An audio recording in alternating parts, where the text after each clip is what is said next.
Dear students, good morning. आज का हमारा टॉपिक है वॉइस। और ये जो वॉइस है का जो टॉपिक है ये 9th और 10th के लिए कंबाइन है, 9th प्लस 10th के लिए। तो वॉइस जो है दो तरह की होती है, एक में आती है एक्टिव वॉइस और पैसिव वॉइस। अब एक्टिव और पैसिव एक दूसरे के अपोजिट है, यानी कि जब सेंटेंस एक्टिव वॉइस होगा तो उसमें जो वर्ब होगी उसके वर्ब से पहले जो सब्जेक्ट होता है उसको प्रधानता दी जाती है, यानी कि सेंटेंस में जो काम करता है वो हमेशा सब्जेक्ट करता है। लेकिन जब सेंटेंस को पैसिव वॉइस में ले जाएंगे तो उसमें जो काम करने वाला होगा वो कौन होगा? वर्ब का ऑब्जेक्ट होगा। दोनों में यही डिफरेंस है बस। तो आइए स्टार्ट करते हैं। मैंने एक एग्जांपल आपके सामने लिखा है, सी राइट्स ए लेटर। अब लेटर लिखने वाला कौन है? इस वर्ब का सब्जेक्ट। किसको प्रधानता दी जा रही है? मेन चीज कौन है इसमें? लिखने वाला सी, वर्ब का जो सब्जेक्ट है। जब हम इसका पैसिव वॉइस बनाएंगे तो सबसे पहला रूल इसका ये है, सब्जेक्ट को ऑब्जेक्ट की जगह और ऑब्जेक्ट को सब्जेक्ट की जगह रखते हैं। तो ऑब्जेक्ट हमारा क्या है? A letter.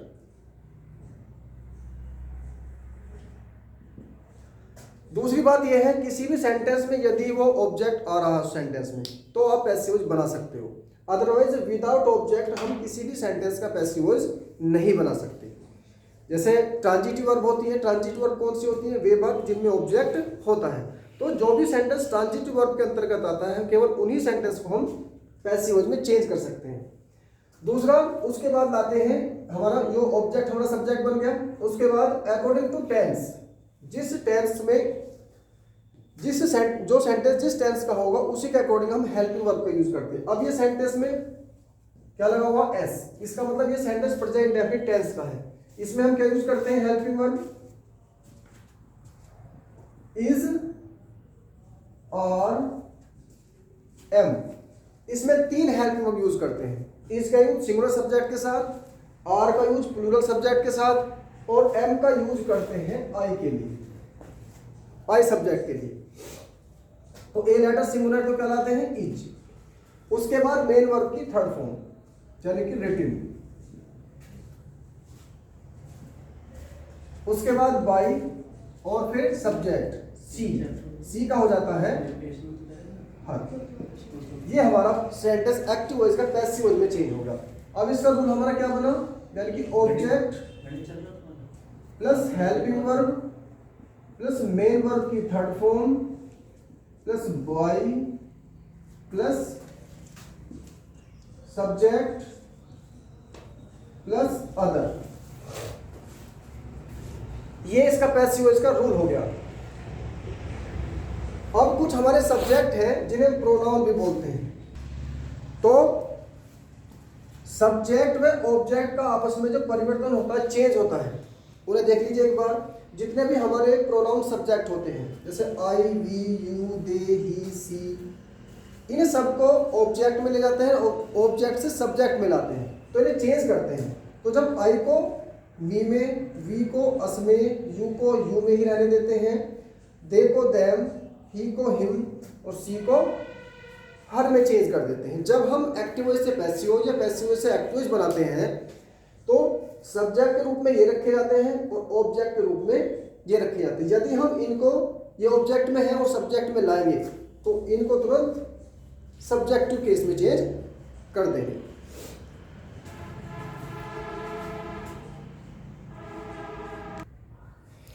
तो स्टूडेंट्स, आज हम पहला टेंस लेकर चलते हैं एक्टिव और पैसिव वॉइस में, present indefinite tense. Present indefinite tense की जो हेल्पिंग वर्ब होती है वो होती है इज और एम, और इसके साथ मेन वर्ब की थर्ड फॉर्म का यूज किया जाता है। मैंने यहाँ आपके सामने कुछ एग्जाम्पल रखे हैं, उन्हें सॉल्व करते हैं। The little baby drinks milk. तो सबसे पहले हम किसी भी सेंटेंस में ये देखेंगे कि उसमें ऑब्जेक्ट आ रहा है या नहीं आ रहा। और ऑब्जेक्ट छांटने की सबसे आसान जो तरीका है वो ये है, ऑब्जेक्ट सेंटेंस में दो होते हैं ऑब्जेक्ट, एक तो होता है इनडायरेक्ट और एक होता है डायरेक्ट। ये होता है लिविंग और ये होता है नॉन लिविंग। इसका यूज whom और what, यानी कि यदि किसी क्वेश्चन का आंसर होम से आ रहा है तो इनडायरेक्ट ऑब्जेक्ट, और व्हाट से आ रहा है तो डायरेक्ट ऑब्जेक्ट। तो लिटिल बेबी ड्रिंक्स पीता है, अभी क्या पीता है, इसका मतलब क्या पी रहा हो, मिल्क। तो मिल्क हमारा ऑब्जेक्ट हो गया। अब जब ऑब्जेक्ट हमें मिल गया तो हम पैसिव वॉइस में, जब पैसिव वॉइस बनाते हैं एक्टिव वॉइस का, तो उसे कहाँ रखते हैं, सब्जेक्ट की जगह मिल्क। और कोई भी अनकाउंटेबल चीज होती है वो हमेशा सिंगुलर में आती है, तो इसके साथ हेल्प क्या लगा देंगे हम, इज। ड्रिंक्स की थर्ड फॉर्म क्या होती है, ड्रंक। उसके बाद थर्ड फॉर्म के बाद बाई, और फिर सब्जेक्ट का object, little baby, right. Next, Miss Sadhana teach me science. इसमें अब दो ऑब्जेक्ट आ रहे हैं, मी इनडायरेक्ट ऑब्जेक्ट है और साइंस डायरेक्ट ऑब्जेक्ट। हम पैसिव वॉइस इस सेंटेंस की दोनों तरह से बना सकते हैं, मी से भी और साइंस से भी। तो सबसे पहले मी ले लेते हैं, मी का हो गया आई, आई के साथ लाते हैं एम, टीच की थर्ड फॉर्म टोट। दूसरा ऑब्जेक्ट इस मेन वर्ब के पास रखेंगे, बाई मिस साधना, मिस साधना, ये हमारा मी से बना। अब यदि हम इस सेंटेंस को साइंस से बनाए तो साइंस, कोई भी सब्जेक्ट हमारा हमेशा सिंगुलर में आता है, तो साइंस इज टोट, टोट। जब हम इनडायरेक्ट ऑब्जेक्ट को बाद में लाएंगे तो मेन वर्ब के बाद लगाएंगे to, to me by miss Sadhna,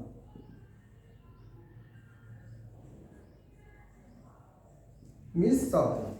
तो ये सेंटेंस हम दो तरह से बना सकते हैं। जिस सेंटेंस में दो ऑब्जेक्ट आएंगे उस सेंटेंस को हम दो तरह से बना सकते हैं, लेकिन ये जरूरी नहीं कि आप बनाएंगे किससे, इससे भी बना सकते हो, एक भी बना सकते हो, और इससे भी बना सकते हो, वो भी एक करके। मैंने आपको दोनों तरीके बता दिए। नेक्स्ट सेंटेंस हमारा नेगेटिव है। नेगेटिव में प्रेजेंट टेंस की हेल्पिंग वर्ब आएगी, लेकिन पैसिव वॉइस में हम इज आर एम का ही यूज करेंगे। तो इसमें ऑब्जेक्ट हो गया हमारा तमिल, तमिल, तमिल सिंगुलर तो इज नॉट लर्न बाई ही का हो गया हिम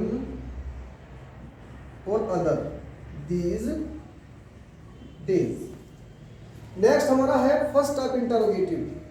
फर्स्ट टाइप इंटरोगेटिव वे सेंटेंस होती है जिसमें उसी सेंटेंस में उसी टेंस की हेल्पिंग वर्ब स्टार्टिंग में रखी जाती है। जब हम पैसिव वॉइस बनाएंगे तो इसकी हेल्पिंग वर्ब कहाँ रखेंगे, स्टार्टिंग में, वो भी according to object. This picture is, this picture verb की third form liked by you का क्या हो जाता है, यू। एक सेंटेंस आपका और बताऊंगा मैं,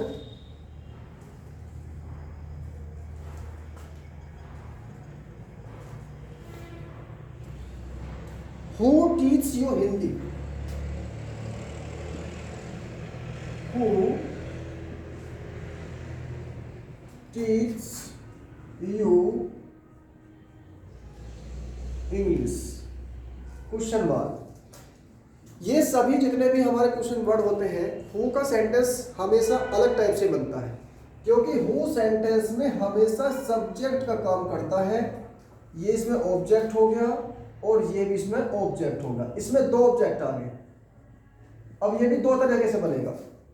सबसे पहले हम लेंगे यू, लेकिन उससे पहले हम इस हु को चेंज करेंगे बाय हुम में, बाय हुम। उसके बाद जो भी ऑब्जेक्ट हम स्टार्टिंग में रखेंगे उसी के अकॉर्डिंग हेल्पिंग रखेंगे। यू रखना हमें तो क्या लाएंगे, आर। उसके बाद थर्ड फॉर्म टोट, उसके बाद इंग्लिश। अब यदि हम स्टार्टिंग में इंग्लिश को लाएंगे तो by home is English, third form taught. उसके बाद यदि इनडायरेक्ट ऑब्जेक्ट बाद में ला रहे हैं तो क्या लगाते हैं, उससे पहले टू यू। तो मैंने आपके सामने प्रेजेंट इंडेफिनिट टेंस के कुछ एग्जांपल दिए हैं। इन एग्जांपल्स को आप बड़े ध्यान से देखना इस वीडियो को। उसके बाद मैं आपको इसकी एक्सरसाइज भेज दूंगा, वो आपको करके मुझे रिटर्न में भेजनी है। अगर कोई सेंटेंस आपके समझ में नहीं आ रहा है तो मैं उस पूरी एक्सरसाइज को एक्सप्लेन करके आपको भेज दूंगा। Okay, thank you.